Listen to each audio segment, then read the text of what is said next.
આ હાડે બગીચો એટલે એકાંતવાળી જગ્યા, પણ તો આગળ ટૂરે ટૂરો એક તો બેઠ્યું એક તો બેઠ્યું એક કોઈ બેઠ્યો.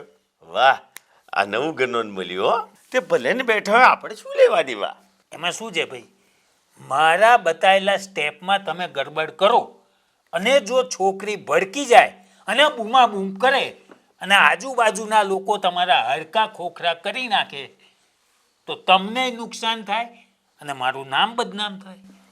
વાત તો સાચી છે. છોકરી ભડકે ને બૂમાબૂમ કરે તો મારે સીધું આડવેદ પાસે જવું પડે. અને જુઓ, છોકરી જ્યાં એકાંતવાળી જગ્યાએ બેઠી હોય ત્યાં તમારે બાજુમાં જઈને બેસી જવાનું, કોઈ ઉતાવળ કરવાની નહીં.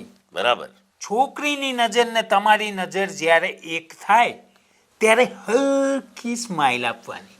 યા ગુરુજી, તારે મારે સ્માઇલ આપવાની જ છે તો હલકી શું કરવા આલું? ડાસું ફાડીને ના હાલ દઉં? તો પછી તમારા ડાચા ફાટી